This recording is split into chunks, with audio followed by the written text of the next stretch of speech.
హైదరాబాద్లో retired IPS అధికారి భార్య తనుజా రంజన్ దారుణ హత్య నగరాన్ని ఉలిక్కిపడేలా చేసింది. ఈ కేసుకు సంబంధించిన వివరాలను సైబరాబాద్ సిపి సజ్జనార్ మీడియాకు వెల్లడించారు. ఇంట్లో పనిచేస్తున్న నేపాలీ మహిళ తన గ్యాంగ్తో కలిసి ఘాతకానికి పాల్పడినట్లు ప్రాథమిక విచారణలో తేలింది. బాధితురాలి చేతులు కట్టేసి నోట్లో గుడ్డలు కుక్కి అత్యంత కిరాతకంగా చంపేశారని సిసి తెలిపారు. నేపాల్ పని మనుషుల విషయంలో ప్రజలు అప్రమత్తంగా ఉండాలని ఆయన హెచ్చరించారు. పనిలో చేర్చుకునే ముందు వారి వివరాలు సరిచూసుకోవాలని సూచించారు.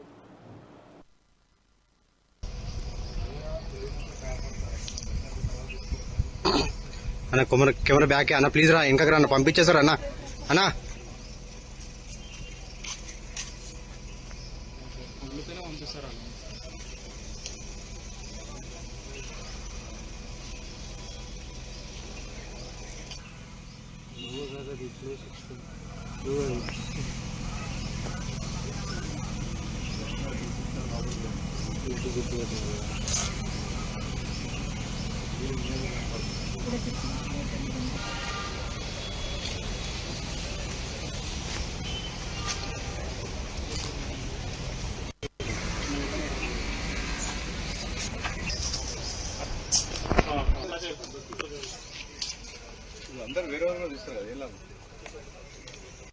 అంటే వాళ్ళు మేడం ని చేయి కట్టేసి నోట్లో గుడ్డ పెట్టేసి పెట్టడం జరిగింది. యూజువలీ అది ఒక మోడస్ అవుతుంది. ఇక్కడ అన్ఫార్చునేట్లీ మేడం ఆ ఒక సఫోకేషన్ వల్ల చనిపోవడం జరిగింది. ఆల్మోస్ట్ 1 year నుంచి అయింది. సో వాళ్ళ మదర్ కోసం ఇక్కడ సార్ వాళ్ళ మదర్ కోసం ఆమె రావడం జరిగింది. తర్వాత మదర్ చనిపోయిన తర్వాత మళ్ళీ ఆమె కంటిన్యూ కావడం జరిగింది. అందుకు ప్రజలందరూ కూడా మనం ఇంటికి వెళ్ళి ప్రచారం చేయడం జరిగింది.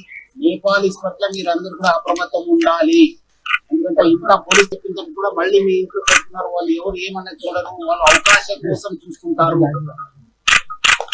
సో అందుకు ఇక్కడ ఒకటే కాదు, బెంగళూరులో అయింది, బాంబేలో అయినా, పూణేలో అయినా జాగ్రత్త ఉండాలని చెప్పి నేను ప్రజలందరూ కూడా కోరుతున్నాను.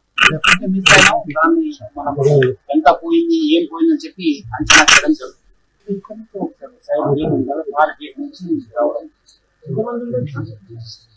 అది మనము వర్కౌట్ చేస్తాం. కొన్ని వివరాలను బయట పెట్టలేము.